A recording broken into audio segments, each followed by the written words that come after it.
یہاں تک کہ 29ویں رمضان کو یا 27 کو آپ مکمل 1 مہینے کے اندر حافظ قرآن ہو گئے. 1 مہینے کے اندر حافظ قرآن، ہاں 1 مہینے میں وہ حافظ قرآن ہو گئے. قرآن کا یہ معجزہ ہے. اللہ تبارک و تعالیٰ وہ جس کے سینے میں چاہے اس کو عطا فرماتے. میرے عزیزو، آج بھی بہت سارے ایسے بچے ہیں جو قرآن کو یاد کرتے ہیں بہت بچپن میں، اور ان کے ذہن کے دریچے ایسے کھل جاتے ہیں. آپ نے مولانا حارث صاحب کے پیچھے بھی تراویح پڑھی ہے، یہ ہمارے بھتیجے ہیں. انہوں نے تقریباً 4.5 مہینے میں پورا حفظ قرآن کی. الحمدللہ انہوں نے بھی ایک ریکارڈ قائم کیا تھا، اور اپنے سبق کے دوران انہوں نے 29واں پارہ 2 دن میں پورا پارہ سنایا تھا. آدھا پارہ ایک دن یاد کر لیا. تو یہ اپنے کمال کی بات نہیں، یہ اپنے کسب اور اپنے ذہن کی بات نہیں، رب تبارک و تعالیٰ کی عطا اور فضل. امام اعظم ابو حنیفہ کے ایک شاگرد ہیں امام محمد. یہ چھوٹی عمر میں امام اعظم کے پاس پڑھنے کے لیے آئے.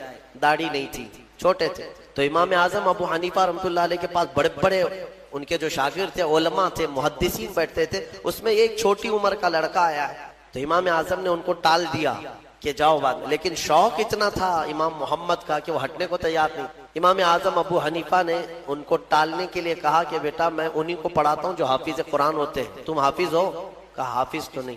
حافظ بننے میں 2-3 سال لگ جائیں گے، جب تک تھوڑا سا جوانی آ جائے گی پھر سمجھ لے گا. کہا جاؤ حفظ کر کے آؤ. وہ گئے. 8 دن کے بعد پھر آئے امام اعظم کے پاس. کہا کہ حضور مجھے شاگردی میں لے لیجئے. کہا میں تم کو پچھلے ہفتے بھیجا تھا حافظ بن کر کے آنا. انہوں نے کہا میں پورا حافظ بن کر کے آیا ہوں 8 دن کے اندر. میرے عزیزو، یہ اللہ تبارک و تعالیٰ کی طرف سے انعام ہے، اور میرے آقا صلی اللہ تعالیٰ علیہ وسلم کا زندہ معجزہ ہے. اللہ تبارک و تعالیٰ اس قرآن پاک کی خوب برکتیں ہمیں عطا فرما ہے. قرآن کو نہ چھوڑو اے میرے عزیزو. قرآن کو چھوڑ کر کے آج اس قدر گمراہی آئی ہے. وہ زمانے میں معزز تھے مسلمان ہو کر، آج ہم خار ہیں تاریخ قرآن ہو کر. قرآن کو چھوڑ کر ذلیل ہیں. قرآن کو چھوڑنے کی وجہ سے یہ ساری آفات ہے. اور پچھلی قوموں کے بارے میں قرآن میں اللہ تعالیٰ نے فرمایا، اللہ تعالیٰ ان سے فرمایا خذوا ما آتیناکم بقوہ، ہم نے جو تمہیں دیا ہے وہ مضبوطی سے پکڑو. یعنی یہودیوں کو تورات دی گئی تھی، بنی اسرائیل کو زبور دی گئی تھی، اور ہر ایک امت کو یہ کہا گیا ہے کہ مضبوطی سے یہ کتاب تھامے رہو. جو اللہ کی کتاب اتری ہے یہ صرف اور صرف جھاڑ پھونک کے لیے نہیں ہے، یہ تمہاری پوری زندگی کا دستور آیا ہے. ہاں کل کیا ہونے والا ہے یہ قرآن میں پڑھو. یہ بے خبر نجومی تمہیں کیا بتائیں گے؟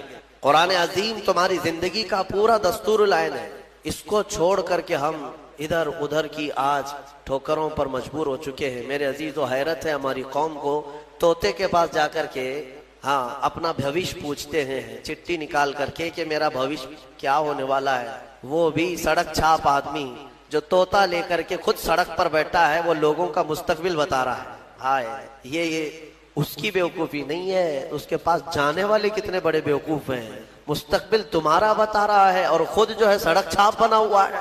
ہاں ساری دنیا کے مستقبل بھوشمانی کر رہا ہے، لکیریں پڑھ رہا ہے، اور خود کی لکیر شاید پوری مٹی ہوئی ہے. عقل ہے یا نہیں ہے جو لوگ اس طرح کی جگہ پر جاتے ہیں؟ میرے آقا صلی اللہ علیہ وسلم نے فرمایا من اتا بکاہن فقد کفر بما انزل علی محمد، جو کسی کاہن جوتش کے پاس گیا، میرے آقا فرماتے ہیں اس نے محمد کا انکار کر دی صلی اللہ علیہ وسلم. محمد صلی اللہ علیہ وسلم پر جو کچھ اتارا گیا ہے اس کا اس نے انکار کر دیا. کیوں جاتے ہو؟ قرآن تمہارے پاس سب سے بہتر کتاب ہے. قرآن عظیم ساری چیزیں تمہارے پاس. اللہ تعالیٰ نے فرمایا ولا رطب ولا یابس الا فی کتاب مبین، کوئی خشکی اور کوئی تری کی بات ایسی نہیں ہے جو ہم نے قرآن میں بیان نہ کیا ہو، سب ہے قرآن میں. اور جو جس طرح سے اس سے فائدہ اٹھائے گا وہ اس کے ظرف کی بات ہے. میرے عزیزو کم سے کم آج اتنا تو کرو کہ تلاوت تو کثرت سے شروع کر دو. حدیث میں ملتا ہے کہ اگر لوگ آتے ہیں ہمارے پاس وظیفے، اس کا وظیفہ، بچے پیدا نہیں ہو رہے اس کا وظیفہ چاہیے، روزی میں برکت اس کا وظیفہ چاہیے، ہاں بہت سارے ٹینشن ہیں، وسوسے آتے ہیں اس کا وظیفہ چاہیے، بیماری نہ آئے اس کا وظیفہ چاہیے. وظیفے اس پر انہی سب کے چکروں میں پڑے ہوئے. حالانکہ حدیث میں ہے کہ قرآن کی تلاوت تمہیں سارے ذکر سے بے نیاز کر دے. اگر قرآن کی تلاوت میں کوئی بندہ مصروف ہے، اس کے بارے میں فرمایا کہ اگر اس کو دعا کرنے کا وقت نہیں ملا اور وہ قرآن کی تلاوت میں مصروف ہے تو فرمایا کہ مولا تعالیٰ اس کو سارے لوگوں کی دعا کے برابر عطا فرمائے. وہ بندہ رحمان کا کلام پڑھ رہا ہے، دعا کرنے کا اگر اسے وقت نہ ملا تو بھی مولا اس سے راضی ہے۔ میرے عزیزو، قرآن پڑھنے کے آداب میں بھی آج میں دیکھتا ہوں تو لوگوں کو کھجلی ہونے لگی، ادھر ادھر پینچیاں بدلنے لگے۔ قرآن پاک پڑھتے وقت تمہارے اندر رقت طاری ہو تو سمجھ لینا ایمان بھر گیا ہے۔ قرآن کی یہ صفت بتائی گئی، وَإِذَا تُلِيَتْ عَلَيْهِمْ آيَاتُهُ زَادَتْهُمْ ایمانا۔ یہ کون لوگ ہیں جو اللہ تبارک و تعالیٰ کے پرہیزگار بندے کون ہوتے ہیں؟ ان کے بارے میں اللہ فرما رہا ہے کہ جب ان کے پاس قرآن کی آیتیں تلاوت کی جاتی ہیں تو ان کا ایمان بڑھ جاتا ہے۔ وَجِلَتْ قُلُوبُهُمْ، ان کا دل ہلنے لگتا ہے شوق سے اللہ کی بارگاہ میں۔ حضرت امام اعظم ابو حنیفہ رحمۃ اللہ تعالیٰ علیہ مغرب کی نماز کے لیے حاضر ہوئے، صرف قاری قرآن نے اذا زلزلت الارض زلزالہا یہ سورہ پڑھی، اتنا رونے لگ گئے، اتنا رونے لگ گئے۔ اس میں قیامت کا ذکر ہے کہ یاد کرو کس چیز کو؟ جب زمین ہلا دی جائے گی، وَأَخْرَجَتِ الْأَرْضُ أَثْقَالَهَا، اور زمین کے اندر کی ساری بوجھل چیزیں نکال دی جائیں گی باہر، زمین سب اگل دے گی۔ اور سورہ قاریعہ میں اللہ نے فرمایا یوم یکون الناس کالفراش، لوگ اس دن پتنگوں کی طرح ہوں گے، اڑ رہے ہوں گے۔ وتکون الجبال کالعہن، اور پہاڑ روئی کے پھاہے ہوتے ہیں، روئی کے اس طرح پہاڑ جو ہے ہواؤں میں اڑ رہے ہوں، پورے بڑے بڑے پہاڑ روئی کے پھاہے کے طرح اڑ رہے ہوں۔ اللہ نے قرآن پاک میں جو قیامت کے تذکرے فرمائے، امام اعظم ابو حنیفہ صرف سورہ زلزال پڑھتے رہ گئے، عشاء کا وقت آیا، عشاء پڑھی، پھر کھڑے ہو گئے، صرف یہی اذا زلزلت الارض زلزالہا اسی میں رہ گئے۔ اتنا روتے تھے، اتنا روتے کہ ان کی داڑھی سے آنسوؤں کا پانی ٹپ ٹپ ٹپ گرنے لگا مسجد کے اندر۔ آپ کی عمر اس وقت قریب 70 سال کی، میں بتاتا ہوں جس امام اعظم نے 4000 ختم قرآن کیے ہیں، 5 لاکھ حدیثیں انہیں یاد ہیں، 1000 سے زیادہ بڑے بڑے محدث شاگرد پیدا کیے اور لاکھوں مسائل کا حل بیان کر دیا، امت پر اتنا بڑا احسان ہے۔ وہ امام اعظم ایک سورہ پڑھ کر کے رات کے وقت کیا کہہ رہے ہیں جانتے ہیں؟ ان کے ایک شاگرد ہیں مسعر، وہ کہتے ہیں میں رات کے وقت جا کر دیکھا میرے استاد ابھی تک کھڑے ہیں، مغرب میں جو گئے تھے ابھی تک کھڑے ہیں۔ آدھی رات گزر گئی تو وہ دروازہ کھول کر پیچھے کھڑے ہوئے تو امام اعظم ہاتھ پھیلا کر یوں رو رہے تھے اللہ کی بارگاہ میں کہ اے مولا، قیامت کے دن اگر ابو حنیفہ کی بخشش ہو گئی تو تعجب کی بات ہے، ورنہ مجھ جیسا آدمی بخشے جانے کے قابل نہیں۔ امام اعظم کہہ رہے ہیں میری بخشش ہو گئی تو تعجب کی بات ہے، جس نے 4000 ختم قرآن کیے ہوں، اور پھر یوں کہتے ہیں مولا میرے پاس بخشے جانے کے لائق کچھ ہے نہیں سوائے سفید داڑھی کے، اور تو نے فرمایا ہے کہ سفید داڑھی والے کو عذاب دینے میں مجھے حیا آتی ہے، مولا میری سفید داڑھی کو دیکھ کر مجھے معاف کر دے۔ یہ قرآن میں محو ہونے والوں کا انداز ہے، اور ہمارے ہاں برسوں ہو جاتے ہیں ہم خوف الہی سے نہ روتے ہیں نہ ہی ہمارے جسم ہلتے ہیں۔ ہمیں کس چیز کا غرور ہے؟ ہمیں کس چیز سے اطراء ہے؟ کیا ہے ہمارے پاس؟ دنیا کے جو سب سے اچھے لوگ تھے وہ صحابہ تھے۔ ایک بار وہ زور سے ہنس رہے تھے تو میرے آقا نے صرف ان کو اتنی بات پر پوچھا کیا تم سبوں نے قیامت کی تیاری کر لی؟ تو اتنی زور سے ہنستے کس بات پر؟ صحابہ ہنسنا بند کر دی۔ اور ہمارے حال یہ ہے نہ وضو ڈھنگ کا ہے، نہ قرات ڈھنگ کی ہے، نہ نمازیں ہو پائی ہیں، کچھ نہ ہو کر کے بھی ہمارا سینہ چوڑا کر کے ہم زمین پر گھوم رہے ہیں۔ اللہ کے خوف سے لرز جاؤ، اور قرآن عظیم کی تلاوت جو بندہ کرتا ہے کثرت سے، اللہ تعالیٰ کا وہ ایسا محبوب ہوتا ہے، ایسا محبوب کہ آپ دیکھنا موت کے وقت بھی اس کے چہرے پر نور طاری ہو جاتا ہے، ہاں اس کے لبوں پر مسکراہٹ ہوگی۔ قرآن کثرت سے پڑھنے والے کی روح آسانی سے نکالی جاتی۔ امام احمد بن حنبل بڑے امام ہیں، فرماتے ہیں نزا کیا وقت تھا ان کے، اور اس وقت سے کوئی باہر آتا نہیں، لیکن اللہ تبارک و تعالیٰ جسے چاہے موت کے منہ سے نکال۔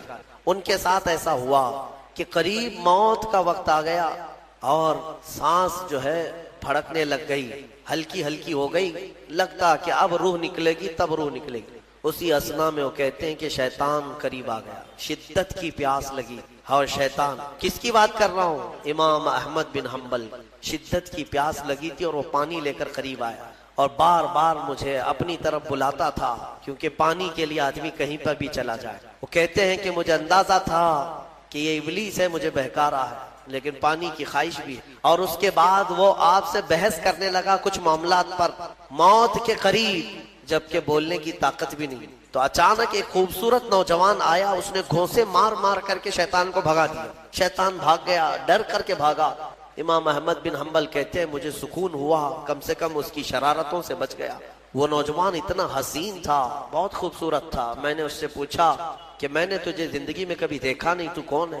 وہ نوجوان کہتا ہے احمد بن حنبل، میں سورہ یاسین ہوں، جس کو تم روزانہ تلاوت کرتے تھے۔ اللہ نے مجھے آج یہ شکل دی اور اس ابلیس کو میں نے مار کر بھگایا کہ تمہاری نزع میں وہ تمہیں گمراہ نہ کر سکے۔ بہرحال یہ کیفیت ان کی ختم ہوئی، آپ نے یہ بیان کیا، پھر بعد میں دوبارہ آپ شاید نزع کے عالم میں گئے اور انتقال ہوا۔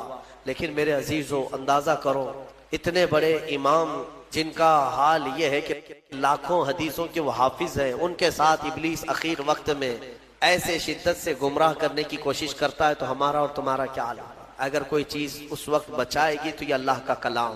یہاں تک کہ جب قبر میں دفن کر کے لوگ چلے جاتے ہیں تو قبر کے حالات بہت سخت ہیں۔ قبر بڑی چھوٹی ہے، ہم خود ہی کھودتے ہیں، جانتے ہیں کتنی قبر ہوتی۔ اپنے مردوں کو آپ دفنا کر کے آتے، اتنی ہوتی ہے کہ کروٹ بھی نہیں لے پاتا مردہ، اور وہ بھی اس کو اتنا ٹائٹ کر کے نیچے پتھر یا اینٹ یہ ڈھیلے سب رکھ کر کے قبلے کی طرف کر کے اس کو بند کر کے آ جاتے۔ پتہ ہے کس قدر گھبراہٹ ہوتی، بہت گھبراہٹ ہوتی۔ یہ مت سمجھنا کہ مردے کو اب کچھ پتہ نہیں چلتا، یہاں تک کہ حدیث میں ہے تمہارے چلنے کے چپلوں کی آواز تک وہ مردہ سنتا ہے۔ بولنے کی آواز تو چھوڑے، چلنے کی آواز بھی وہ قبر میں سنتا ہے۔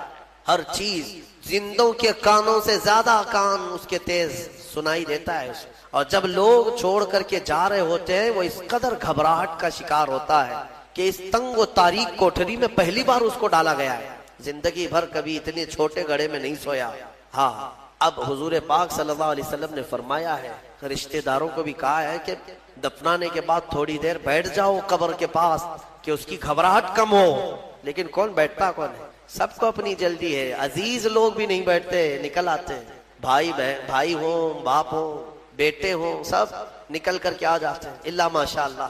لیکن اس اندھیری قبر میں جب لوگ قبرستان سے آ جاتے ہیں، عجیب و غریب آوازیں مردے کو سنائی دینے لگتی، زمین ہلنے لگتی ہے اور دونوں جانب سے دباتی ہے زمین۔ میرے آقا صلی اللہ علیہ وسلم نے فرمایا ان ضغطۃ القبر حق، قبر کا جھٹکا دینا حق ہے، ہر ایک کے ساتھ ہوگا۔ صحابی رسول سعد بن معاذ کے بارے میں حضور نے فرمایا ان کو قبر دبا رہی تھی۔ قبر سب کو دبائے گی، لیکن کچھ کو ایسے دبائے گی کہ ان کی ہڈی پسلیاں الگ ہو جائیں، اور کچھ کو محبت سے دبائے گی۔ لیکن فرمایا کہ قبر جو ہے اس وقت اندھیری اور پھر عجیب و غریب آوازیں، تنہائی الگ، کوئی نہیں ہے قریب، کوئی نہیں ہے۔ اس وقت کچھ لوگوں کی قبر میں ایسا ہے کہ اچانک ایک نورانی شکل کا نوجوان سرانے کے پاس آ کر بیٹھتا ہے اور کہتا ہے میں تیرا دوست ہوں، تو گھبرا مت، میں تیری دوستی نبھانے آیا ہوں۔ مردہ پلٹ کر کے دیکھتا ہے، پوچھتا ہے تو کون ہے؟ تو کہتا ہے میں اللہ کا کلام قرآن پاک، قرآن مقدس۔ رفیق بن کر، انیس بن کر قبر میں آتا ہے۔ میرے عزیزوں اس قرآن سے محبت کرو، اس قرآن سے محبت کرو۔ مجھے افسوس ہوتا ہے رمضان میں بھی کچھ لوگ ایسے ہیں جو قرآن سننا نہیں چاہتے، ان کو سال میں ایک بار ہی تو موقع ملتا ہے، ان موقعوں کو بھی گنوا دیتے ہیں، بازاروں کی زینت بنے رہتے۔ بازار کتنے بازار کرو گے، کتنے، سال بھر تو بازار کھلا ہے، کیا یہ تراویح پھر رمضان کے بعد ملنے والی ہے؟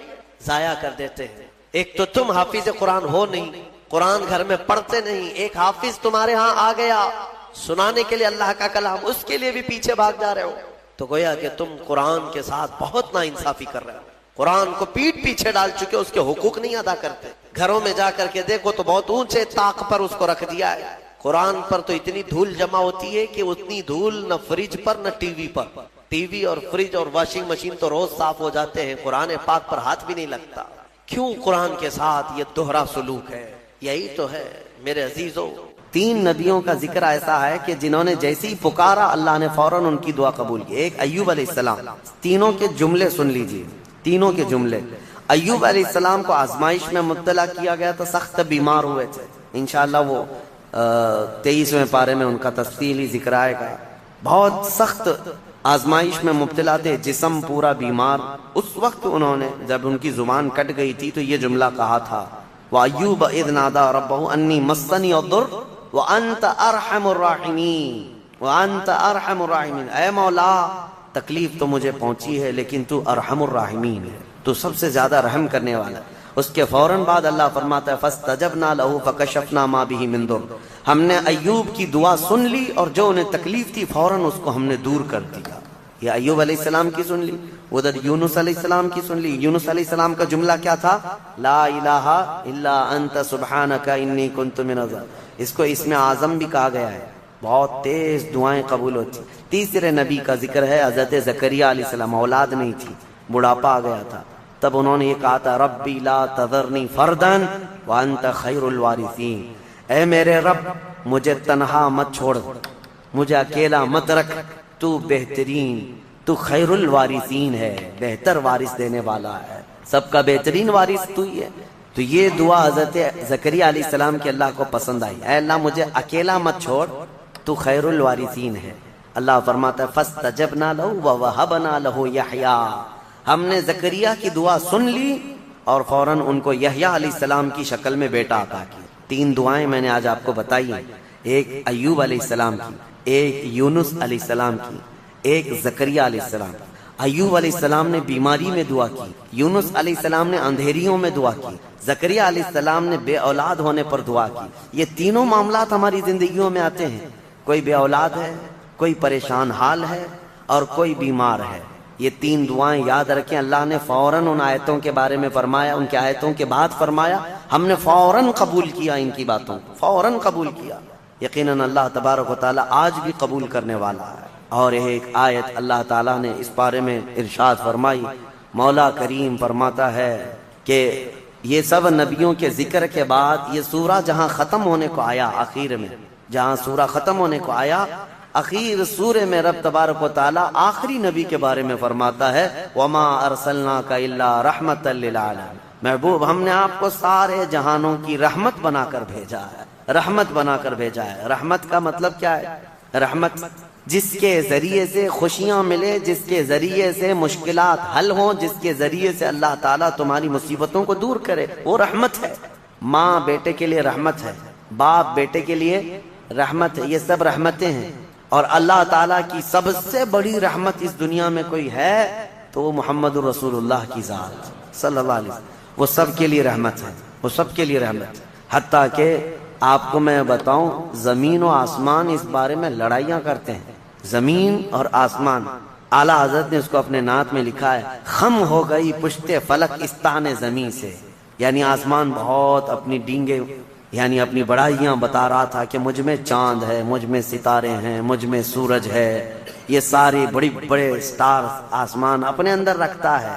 تو زمین نے ایک ہی تانا دیا تھا، ایک تانا دیا تھا۔ اعلیٰ حضرت فرماتے ہیں خم ہو گئی پشت فلک، یعنی آسمان کی پیٹھ جھک گئی اس تانے زمین سے، زمین کے اس تانے کو سن کر۔ خم ہو گئی پشت فلک اس تانے زمین سے، سن ہم پہ وہ سرور دو عالم ہے، وہ رتبہ ہے ہمارا۔ ہمارے اوپر تو چاند سورج تارے جس سے فیض پاتے ہیں وہ محمد الرسول اللہ زمین میں ہے۔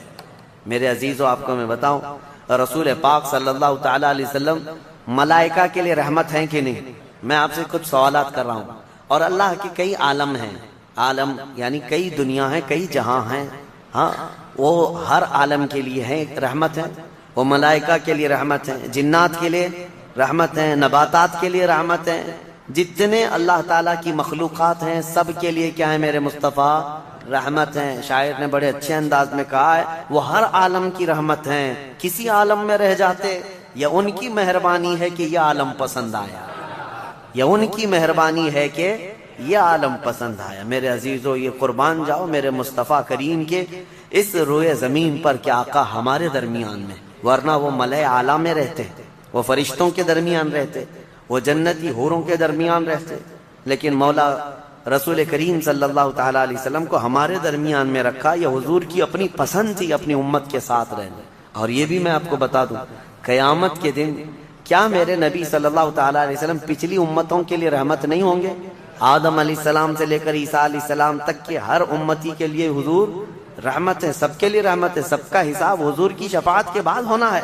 لیکن اس کے باوجود میرے آقا صلی اللہ علیہ وسلم قیامت کے دن اگر کہیں نظر آئیں گے تو وہ اپنے امتیوں کے بیچ میں نظر آئیں گے، ہمارے درمیان نظر آئیں گے۔ لوگ نبی پاک صلی اللہ تعالیٰ علیہ وسلم کے ارد گرد ہوں گے، عزیزان گرامی اوقات، اب یہاں پر ایک بات میں عرض کرتا ہوں، ایک آیت میں پڑھتا ہوں، آپ خود سمجھ جائیں گے۔ 11ویں پارے میں یہ آیت گزر چکی ہے۔